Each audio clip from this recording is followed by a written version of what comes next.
Are you ready for some royal trivia? So, royal history is littered with small things that often have us 21st century folks scratching our heads. And a great example of this is a royal department known as the Board of Green Cloth. Now, you've probably just said, why green cloth, Gail? Well, until the Tudor reign, the board was known as the counting house of the king's household. However, it acquired its new name during the Tudor dynasty, principally because a green cloth was laid across the table where it met. And the basic function of the board was to ensure that there was smooth running of the monarch's household below stairs. So that's everything that isn't fancy, if you like.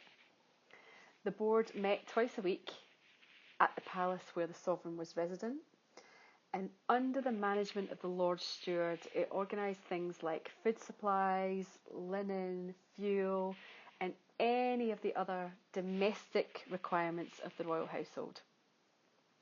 Along with the treasurer, the comptroller, and the master of the coffer, this body would see that things like servants' wages were paid. It looked after the chapel royals in all the palaces and maintained any outdoor grounds or gardens that the royal household would use. The steward also had the jurisdiction over disciplining royal servants who had misbehaved. According to the National Archives, these powers were actually extended in 1541 to cover things like treason, murders, manslaughter, or offences where blood was shed.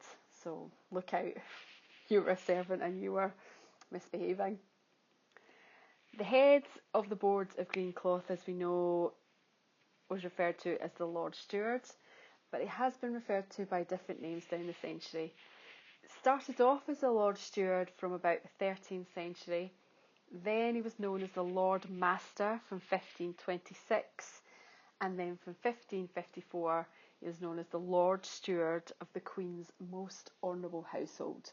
And that was during the reign of Mary I. It's a very grand title. Reforms were made in the 1840s under the guidance of Queen Victoria's husband, Prince Albert, who was a great reformer.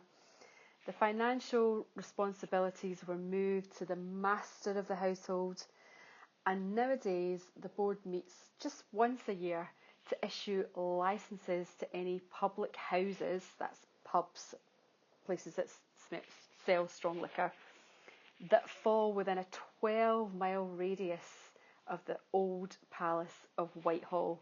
Now, if you're not familiar where the Palace of Whitehall would have been, if you think about where the Houses of Parliament in the UK are now in London, where Elizabeth Tower, where Big Ben is, that would have been the Palace of Whitehall. So anything 12 miles out from that, this board will meet to assign their licences for their strong liquor. So I hope that's been interesting. Leave a little comment below. If you've got any other royal trivia, let me know. I'd love to hear it. And see you next time.